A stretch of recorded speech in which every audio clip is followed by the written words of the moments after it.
गुजरात के गांधीनगर में मरकजी वज़ीर दाखिला अमित शाह ने सेंट्रल बैंक डिजिटल करेंसी पर मबनी मुल्क के पहले पब्लिक डिस्ट्रीब्यूशन सिस्टम का आगाज किया। बताया गया है कि यह निज़ाम शफाफ, जदीद और सादा है। इस मौके पर खिताब करते हुए अमित शाह ने कहा कि वज़ीर आज़म नरेंद्र मोदी की क़ियादत में डिजिटल इंडिया मुहिम हर शोबे तक पहुंच चुकी है। और अमित शाह ने कहा कि 11-12 बरस पहले करोड़ों हिंदुस्तानी खानदान बैंक अकाउंट से महरूम थे, जबकि आज भारत दुनिया के तकरीबन निस्फ डिजिटल ट्रांजैक्शन अंजाम दे रहा है, जो कि मुल्क की तेज रफ्तार डिजिटल तब्दीली का सबूत है। वज़ीर दाखिला ने ज़रई शोबे और किसान बरादरी से वाबस्तगी का यादा किया और कहा कि तमाम बैनुल अक़वामी तिजारती मुआहदों में किसानों, मवेशी पालने वालों और माहीगीरों के मफादात का मुकम्मल तहफ़्फ़ुज़ यकीनी बनाया जाएगा।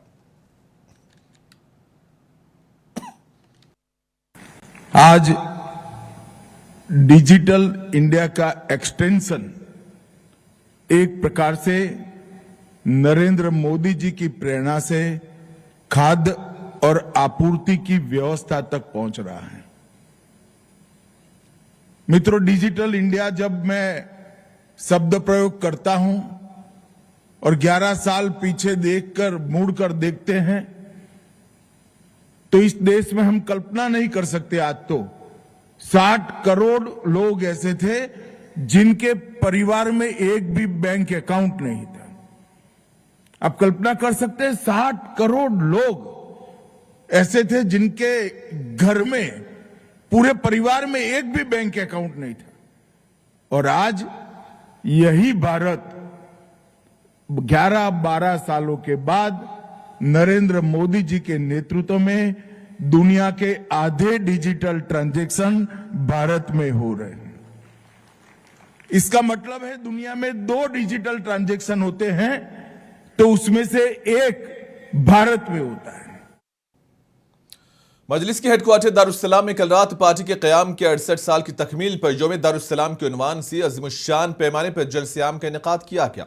इस जलसे में मजलिस के कायदीन ने शिरकत की। इसके अलावा पार्टी के MLAs, MLCs और कारकुनों के साथ आवाम की बड़ी तादाद मौजूद थी। जलसे से सदारती खिताब करते हुए बैरिस्टर ओवैसी ने कहा कि मुल्क के मौजूदा हालात पर तफसीली रोशनी डाली। कहा कि आज मुल्क में अपनी खेती की मुनासिब कीमत मांगने वालों को दुश्मन की नजर से देखा जा रहा है।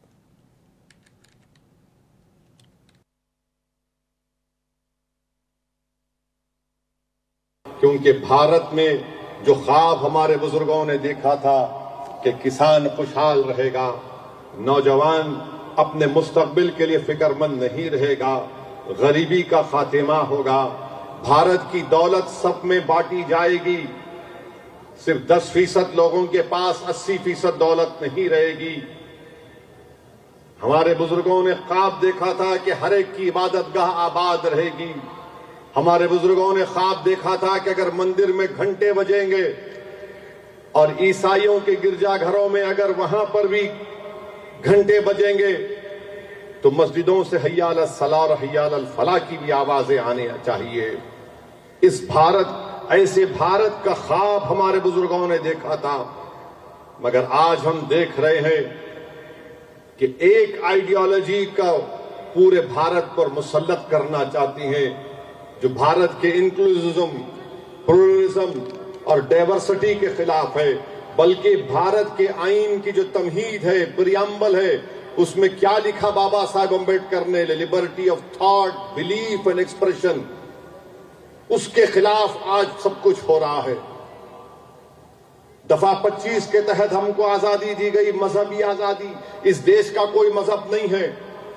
आप अल्लाह को मानो, भगवान को मानो, किसको मानते मानो, जो नहीं मानते उसका भी देश है। मगर फिरका परस्त ताकतें RSS कह रही हैं कि नहीं, एक ही आइडियोलॉजी को मानना पड़ेगा। तुम अगर ये नहीं पढ़ोगे तो तुम देशभक्त नहीं हो। हम RSS BJP से कहना चाहते हैं, ये हैदराबाद है। मक्का मस्जिद में मौलवी अलाउद्दीन एक इमाम थे जिन्होंने जुमे के दिन खुतबा देकर पूरे नमाजियों को लेकर सुल्तान बाजार के जो मौजूदा वुमेन्स डिग्री कॉलेज उस वक्त अंग्रेजों की रेजिडेंसी थी, वहां पर एहतजाज हुआ। क्यों? हैदराबाद में जलसे से खिताब करते हुए एआईएमआईएम के सरबराह बैरिस्टर ओवैसी ने कहा कि मैसूर के हुक्मरान टीपू सुल्तान की एक अंगूठी पर राम नाम कुंदा था। ओवैसी ने कहा कि टीपू सुल्तान ने बरतानवी राज के खिलाफ लड़ते हुए जान दी है और उन्हें फिरके वाराना जाविये से पेश करना दुरुस्त नहीं। उन्होंने महाराष्ट्र में टीपू के नाम पर गंदी सियासत करने पर फडणवीस हुकूमत पर जमकर तनकीद की। पार्लियामेंट की लाइब्रेरी में आज भी वो पहली संविधान की किताब है। मैं इम्तियाज जलील को जब एमपी थे पार्लियामेंट की लाइब्रेरी में ले जाकर दिखाया था, इधर आओ देखो, और उस पहली संविधान की किताब में इस मुल्क की तारीख में जो नुमाया शख्सियतें थी उनकी तस्वीर हैं। राम, सीता, लक्ष्मण की है, गुरु नानक की है, मुगल बादशाह अकबर की है, झांसी की रानी की है, गुरु नानक की है और टीपू सुल्तान की भी फोटो उसमें है। तो फडणवीस साहब वो पढ़ लो आप। जब सरदार पटेल साइन कर रहे तो आप बड़े हैं या पटेल बड़े हैं, हमको बता दो आप। अंबेडकर साइन कर रहे हैं, आप बड़े हैं या बाबा साहेब अंबेडकर बड़े हैं? अच्छा, दूसरी बात, जब 1799 में टीपू सुल्तान की शहादत हुई, अंग्रेजों से लड़कर टीपू की शहादत हुई, जेल में बैठकर टीपू तुम्हारे वीर की तरह 6 लव लेटर नहीं लिखा अंग्रेजों को मैं माफ कर दो, तुम जो बोले मैं करता हूं। टीपू तलवार लेकर अपने मुल्क को अंग्रेजों से आजाद कराने के लिए शहीद हो गया। और इसी बीच सदर मजलिस बैरिस्टर ओवैसी ने कहा कि बीजेपी एसआईआर के जरिए लोगों की शहरियत को छीनना चाहती है। तेलंगाना की मेडारम यात्रा के दौरान पेश आए एक वाकये पर एमआईएम के सरबराह ने सख्त रद्दअमल का इजहार किया और एक संघी जहनियत के यूट्यूबर की हरकत की मजम्मत की। याद रहे कि एक गरीब बन खोवा फरोश करने वाले कारोबार को रोका गया और इस पर फूड जिहाद का इल्जाम लगाया गया था। ओवैसी ने इस अमल को जुल्म करार देते हुए रियासती पुलिस व हुकूमत से मुतालबा किया कि मुतालिका यूट्यूबर के खिलाफ सख्त कानूनी कार्रवाई की जाए।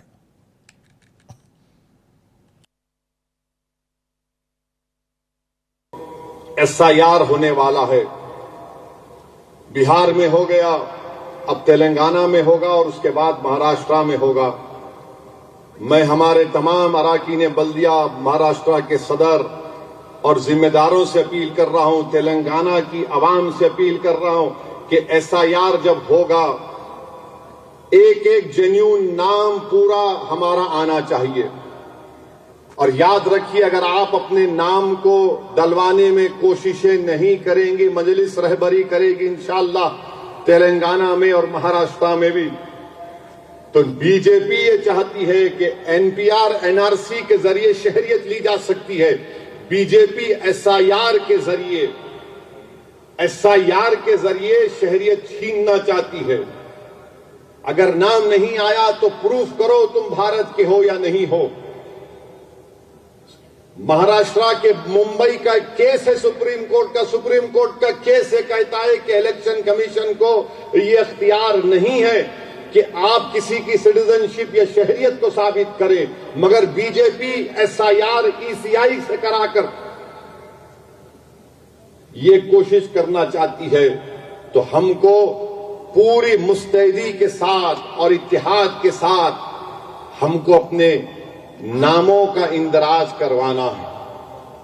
तो एसआईआर पर तवज्जो लीजिए और मेरी आपसे गुजारिश है कि हमको मेहनत और जुस्तजू करना है। और तेलंगाना में मैं आज एक वीडियो देखा, मेदारम जातरा में एक करनूल का मुसलमान है जो खोए का बन बेच रहा है, उसको वहां पर ये पहुंच गए